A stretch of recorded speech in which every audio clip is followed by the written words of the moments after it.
이 새벽에 우리에게 주시는 하나님의 말씀은 신약성경 사도행전 22장 17절부터 29절까지의 말씀입니다. 제가 가지고 있는 성경책으로 신약성경 227쪽에 있습니다. 하나님의 말씀을 받들어 읽겠습니다. 후에 내가 예루살렘으로 돌아와서 성전에서 기도할 때에 황홀한 중에 봄에 주께서 내게 말씀하시되 속히 예루살렘에서 나가라. 그들은 내가 내게 대하여 증언하는 말을 듣지 아니하리라 하시거늘 내가 말하기를 주님, 내가 주를 믿는 사람들을 가두고 또 각 회당에서 때리고 또 주의 증인 스데반이 피를 흘릴 때에 내가 곁에 서서 찬송하고 그 죽이는 사람들의 옷을 지킨 줄 그들도 아나이다. 나더러 또 이르시되 떠나가라. 내가 너를 멀리 이방인에게로 보내리라 하셨느니라.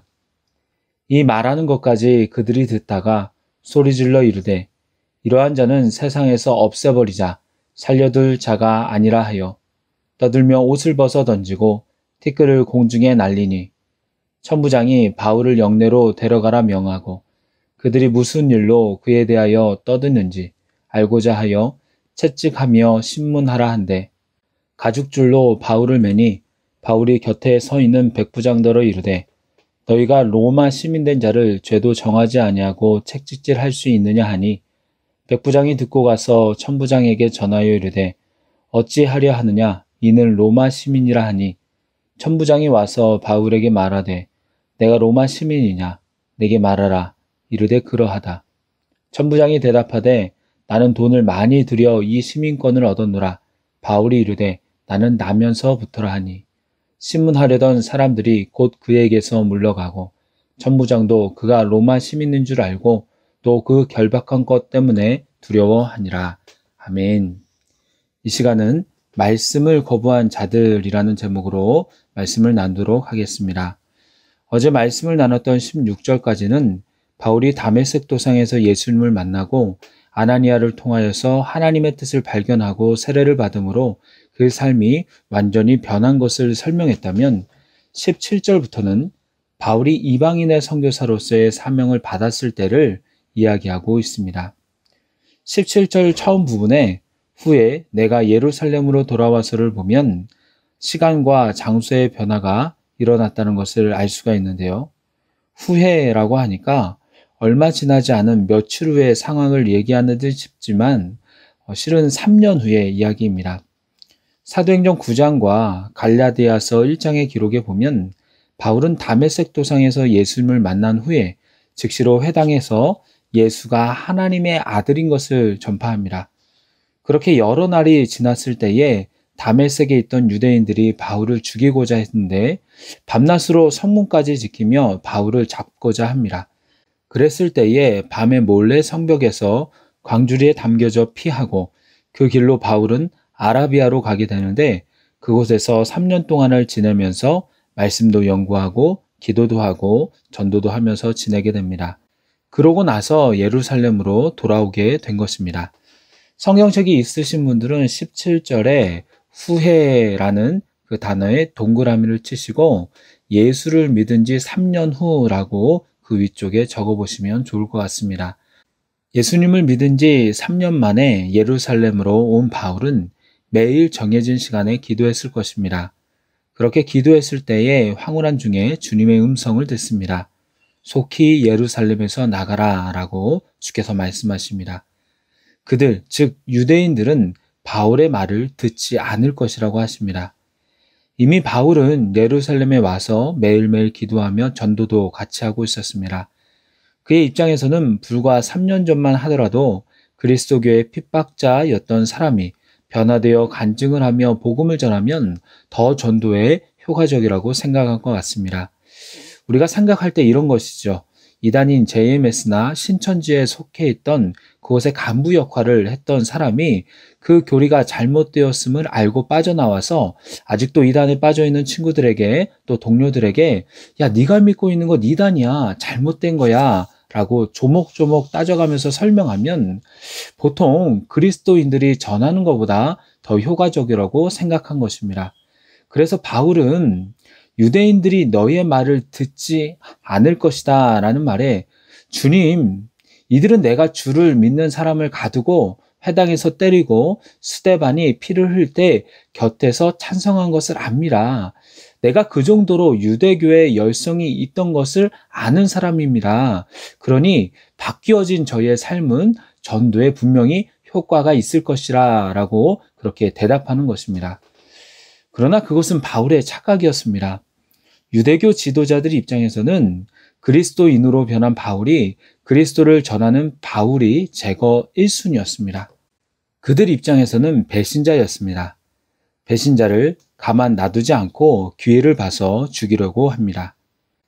이런 모든 것을 아시는 주님께서는 떠나라 라고 말씀하십니다. 내가 너를 멀리 이방인에게로 보낸다 라고 하시는 것입니다.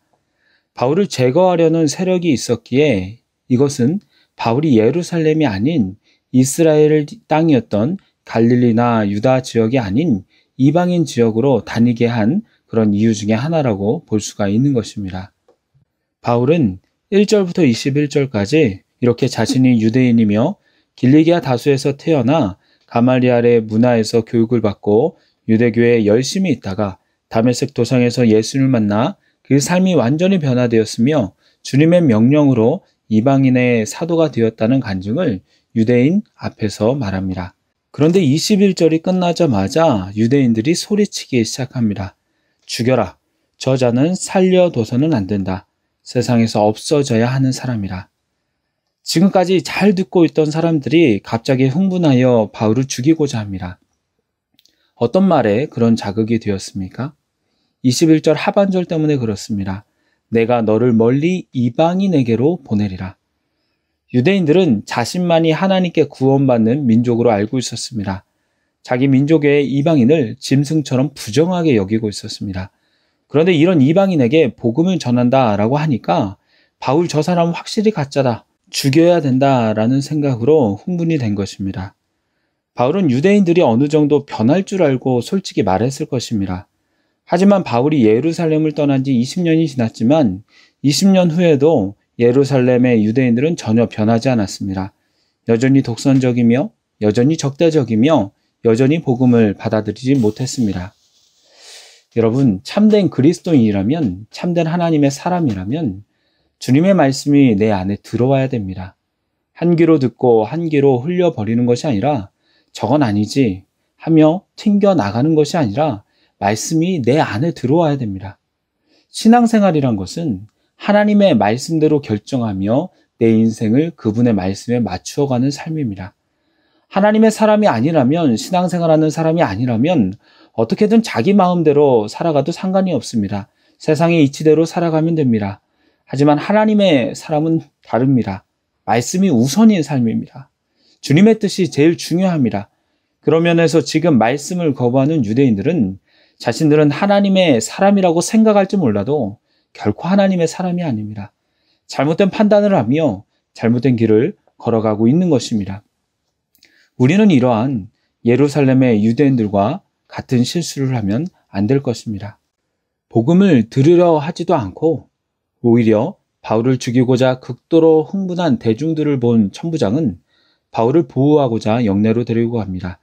그리고 도대체 무슨 일로 이러한 소동이 일어났는가 하여 바울을 책찍질하며 신문하라고 명하죠. 바울이 반란을 일으킨 애굽인이 아니라는 것은 알았지만 왜 유대인들이 바울을 그토록 죽이고자 하는지에 대해서 알고자 하여서 당시 식민지 주민들에게 보편적으로 사용했던 채찍질을 하면서 바울의 자백을 받고자 한 것입니다. 채찍질을 당하기 직전에 바울은 곁에 있던 백부장에게 말하죠. 로마 시민을 이렇게 죄도 정하지 않고 채찍질할 수 있느냐? 이 말을 듣고 백부장은 깜짝 놀라서 천부장에게 전합니다. 당시에 로마가 세계를 제패했기 때문에 로마 시민은 정치적으로나 사회적으로나 많은 특권을 가지고 있었습니다. 특히 죄를 지어서 체포가 되었다고 할지라도 재판을 하지 않고 투옥하거나 구속할 수 없었습니다. 당시 고문의 흔한 형태인 매질도 할 수 없었습니다. 만약 이런 일을 당한 다음 부당하다고 여겨서 로마 시민이 지방 당국에서 공정한 재판을 받지 못했다고 생각을 한다면 로마에 상소할 수 있었습니다. 그러기에 죄도 먼저 묻지 않고 결박을 먼저 한 것이 두려웠던 천부장은 바울이 로마 시민인 것을 확인하며 자신은 돈을 많이 들여서 이 시민권을 얻었다라고 이제 바울에게 말하죠. 당시 로마 시민이 되는 방법은 두 가지가 있었습니다. 하나는 로마 제국에 공을 세우는 것이었고, 두 번째는 거액의 돈을 주고 시민권을 사는 것이었습니다. 바울이 나면서부터 로마 시민이었다는 것은 그의 아버지나 할아버지 혹은 그의 조상들이 로마 제국에 공을 세웠거나 거액의 돈을 주고 샀을 것입니다. 로마 시민권은 자손 대대로 승계되었습니다. 당시 로마 제국의 통념상 로마 시민이라고 해도 모두 동등하지는 않았습니다. 당대 돈을 주고 산 사람보다는 바울처럼 여러 대에 걸쳐 나면서부터 시민인 사람이 더 우월하게 여겨졌습니다. 그렇기 때문에 천부장은 나면서부터 어찌 보면 금수저인 로마 시민권을 가지고 태어난 바울에게 죄도 묻지 않고 결박했다는 것이 두려웠던 것입니다. 그런데 여기서 궁금한 것은 천부장이 바울이 로마 시민권자라고 할 때 전혀 의심하지 않았다는 것입니다. 유대인으로서는 가지기 힘든 것이 시민권인데 왜 천부장은 의심하지 않았을까요? 그것은 당시 법에 의하면 로마 시민이 아닌 사람이 로마 시민이라고 사칭할 때 그것이 드러나면 예외 없이 사형에 처해졌기 때문입니다. 그러기에 당시에도 겁없이 로마 시민임을 사칭하는 사람이 없었다라고 합니다. 어찌되었건 바울은 이 로마 시민권으로 인해 부당하게 맞지 않고 그의 의견을 전달할 수 있었습니다. 이외에도 바울이 가지고 있는 이 로마 시민권은 선교 활동에 잘 쓰이게 되는데요. 바울이 예루살렘에서 죽지 않고 훗날 끝까지 로마에 가서도 복음을 전할 수 있었던 것은, 가이사에게 상수할 수 있었던 것은 이 로마 시민권 때문에 가능한 것이었습니다. 만세 전에 바울을 이방인의 사도로 부르신 하나님께서 이미 전 세계에 마음껏 복음을 전할 수 있도록 바울의 신분을 예비해 놓으신 것입니다. 이제 말씀을 맺도록 하겠습니다. 오늘 말씀의 제목은 말씀을 거부한 자입니다. 예루살렘의 유대인들은 바울의 간증을 들었음에도 불구하고 저들이 가지고 있던 선입견에 의해서 말씀을 거부합니다. 구원받을 수 있는 기회가 있었지만 거부하고 오히려 바울을 죽이려 하고 있습니다. 하나님의 사람은 하나님의 말씀에 귀를 기울이며 그분의 말씀을 소중히 하고 그 말씀을 지키려고 힘씁니다. 오늘 하루를 살아갈 때도 주님의 말씀에 귀를 기울이며 거부하는 자가 아니라 듣고 순종하며 행동하는 저와 여러분이 되기를 소망합니다. 기도하겠습니다. 하나님, 예루살렘의 유대인들처럼 주님의 말씀을 내가 가장 잘 알고 내가 가장 잘 지키고 있다는 선입견으로 하나님의 말씀을 거부하고 있는지 돌아봅니다. 비록 손해가 있고 불편하다고 할지라도 주님의 뜻을 분별하여서 하나님의 사람으로서 주의 말씀으로 온전히 따라가는 저희들이 되게 하여 주시옵소서. 예수님의 이름으로 기도드리옵나이다. 아멘.